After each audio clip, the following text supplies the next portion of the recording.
We're about to journey down a cobblestone road into 1892 Fall River, Massachusetts. It would be an honor and a privilege for you to join us. And we have a special invitation to extend. Post your own theories below, and in a few weeks we'll do a follow-up episode and report your ideas. We'll give proper credit, of course, using your screen name. Hope to see you in the comments section.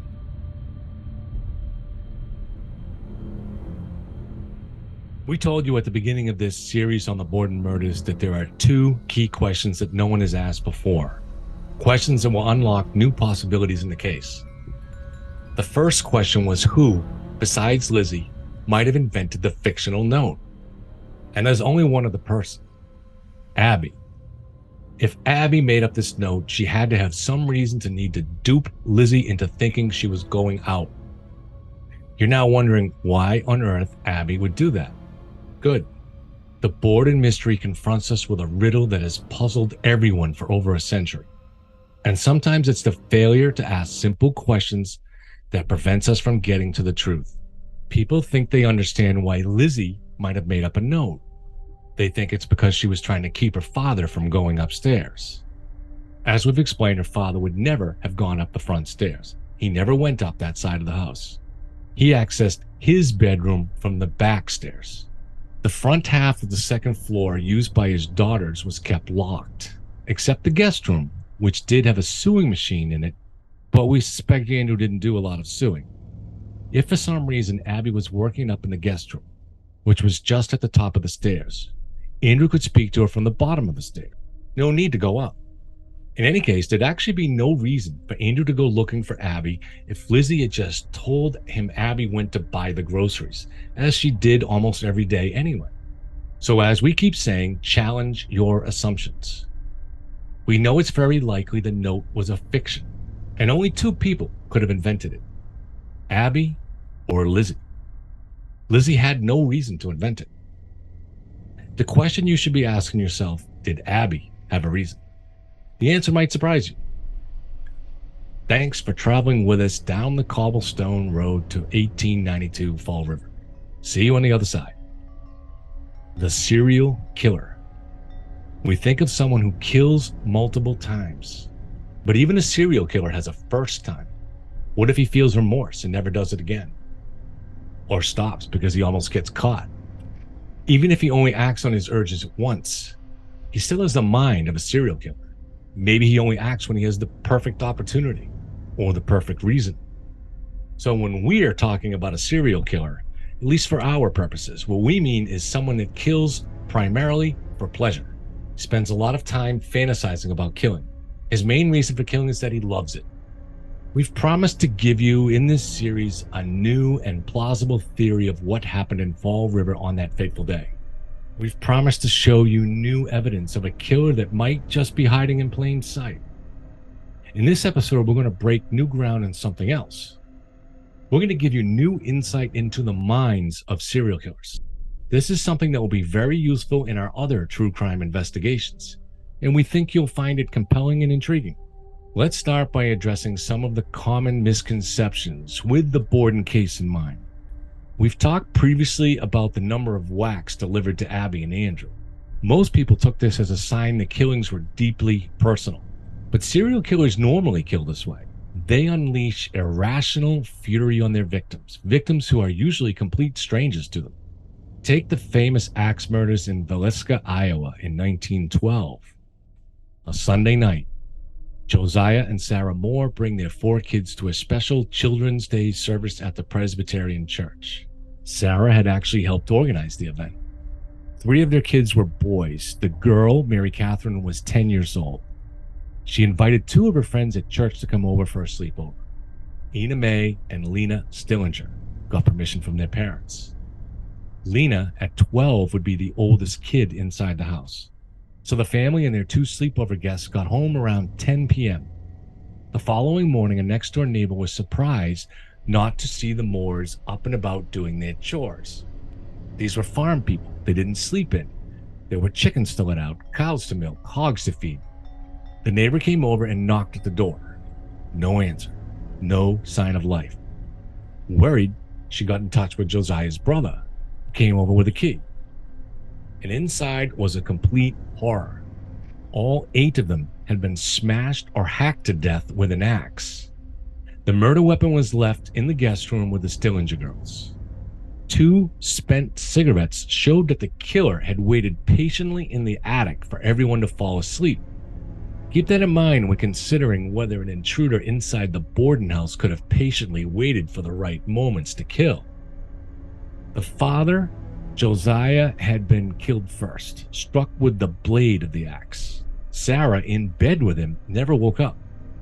She was killed next, this time with the flat end of the axe. The killer went right back to Josiah, striking his head multiple times.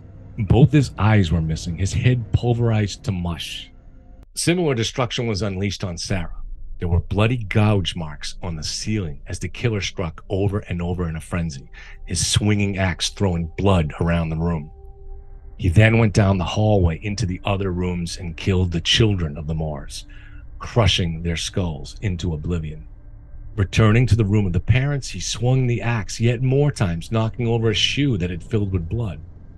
With the Moores now butchered beyond recognition, he finally went downstairs and killed the little Stillinger girls. Only the older Stillinger girl of everyone in the house seems to have awoken. There was a defensive wound on her arm, and signs she had been sexually assaulted post-mortem. The killer was never caught. Bill James, citing multiple similar murders over a swath of the country, fingers what he calls the man from the train. The man from the train was an axe murderer who struck many dozens of times over at least a 20-year period. Did most of his deadly work in a 3-year period from 1909 to 1912. Then he stopped. There are actually several calling signs that identify Villisca as the work of the man from the train, but a few are really interesting when comparing to the Bordens. The man from the train was unusually skilled at moving undetected through a home. He usually waited until people were asleep, but it's still notable how he almost never managed to wake anyone up. Despite using a heavy axe to kill, despite carrying a lamp, despite the fact that there were usually 5 or more victims, often with several sleeping in the same room or even in the same bed. In Villisca, it baffled investigators how the creaky stairs didn't wake anyone in the house. They tested those stairs closely, and they were extremely creaky. Investigators found no way up them without making a lot of noise, but no one woke up. No one heard footsteps or the creaking. No one saw light from the lantern as he crept into the bedrooms. No one heard the thudding and smashing of the axe as he killed. He suspected in murdering dozens of families, but very rarely is there any sign of anyone waking up. Which tells us something else about these kinds of killers. They are very patient hunters, seemingly superhuman. When it comes to getting into homes, lurking in the shadows unseen, and moving around unheard, these people have uncanny skills. The man from the train over and over would kill couples in their bed, multiple children sleeping in the same room. He'd come into their pitch dark rooms with a lantern, but the light wouldn't wake anyone up. He'd smash the husband's head first, but the wife wouldn't stir. It's hard to explain how serial killers can do this. The patience and focus they display when in the killing mode is far beyond the ordinary. It may actually just be that their brains are wired so different. Neuroscientist James Fallon, who has spent his life studying brain scans, discovered that psychopaths have brains with differences that can be detected on MRIs. About 2% of the population has this type of brain. In fact, he was shocked to learn his own brain fit the mold. And in hindsight, he realized he had many of the characteristics of the psychopath, such as lower empathy, excessive boldness, and a large ego. He believes there's a reason a sizable percentage of the human population has these traits, because it gives them an advantage. In prehistoric times, these skills made them superior hunters, explorers, and warriors.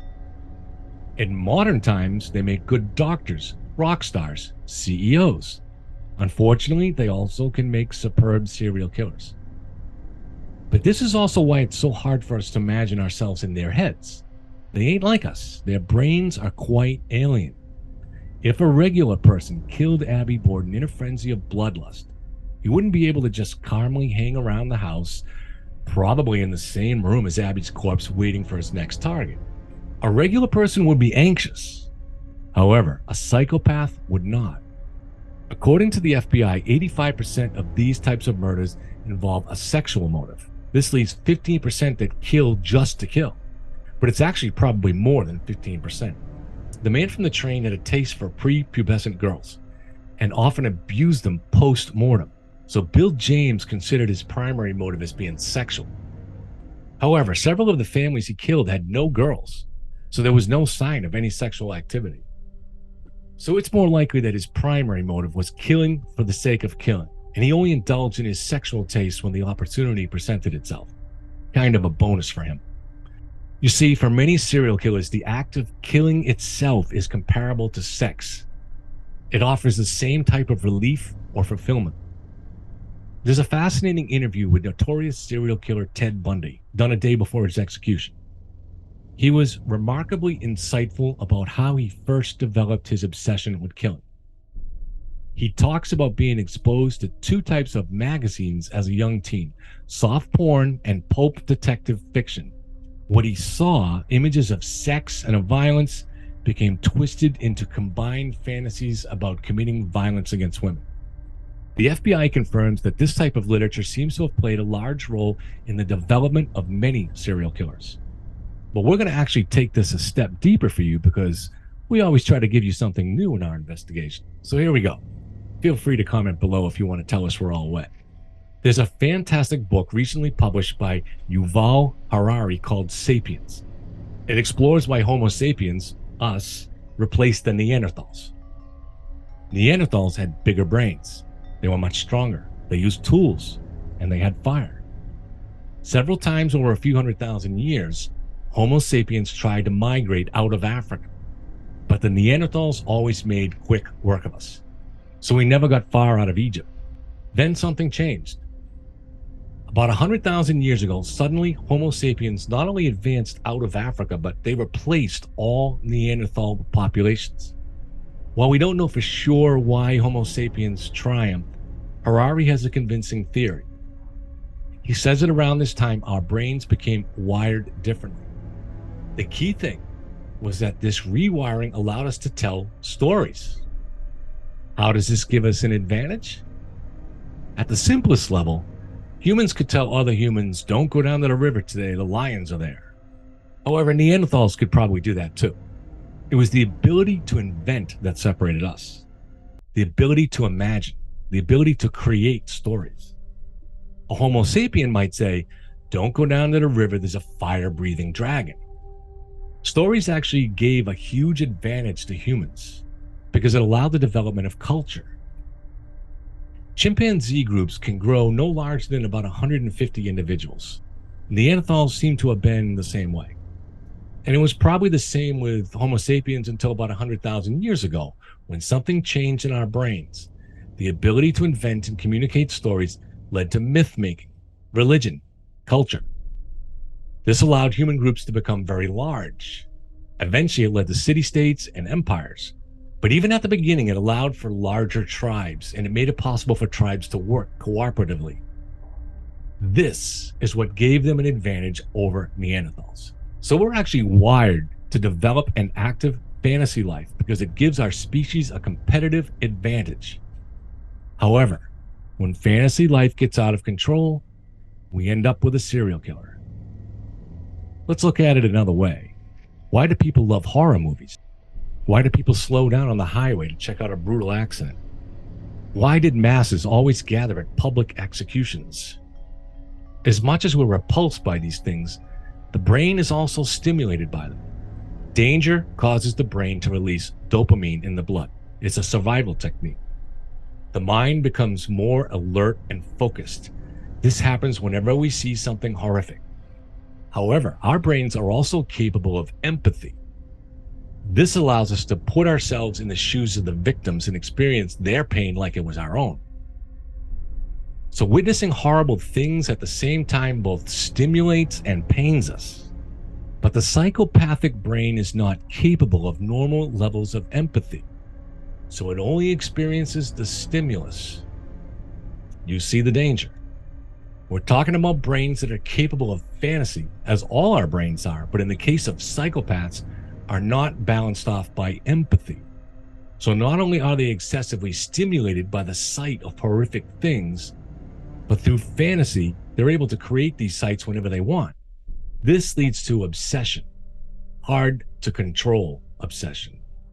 In modern society, our brains now get a lot of exposure to both sexual images and provocative situations, like what's in the detective pulps. But as we said, there are other ways to flood the brain with images that will create a spike in dopamine.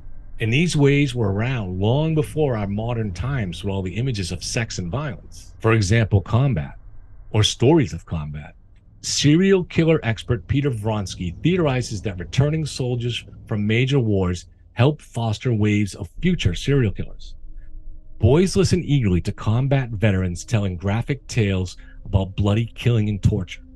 These stories hit the adolescent brain right when it's in the process of wiring itself into an adult brain. It's normal for boys to dream about knights fighting dragons or soldiers fighting in combat. But veterans who've seen actual war bring graphic stories of torture, gore, and killing. These graphic stories can become the basis for obsessive fantasies about torture and killing. With a psychopath, whose brain is already wired different, the result can be someone who kills just to satisfy fantasies about killing. Another misconception about serial killers is that once they start killing, they won't stop until caught. Actually, usually after a period of a few years, they do stop. No one knows why.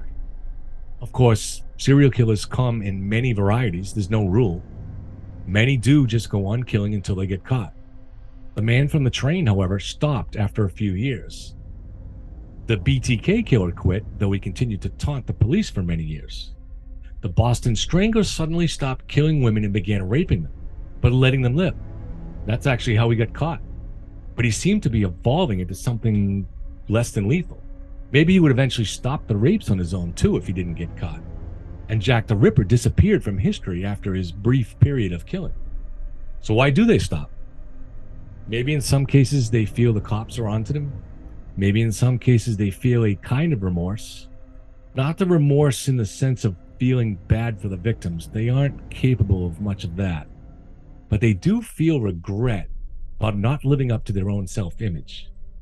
Ted Bundy saw himself as a good Christian, and he didn't like the image of himself as a bloody killer of the innocent.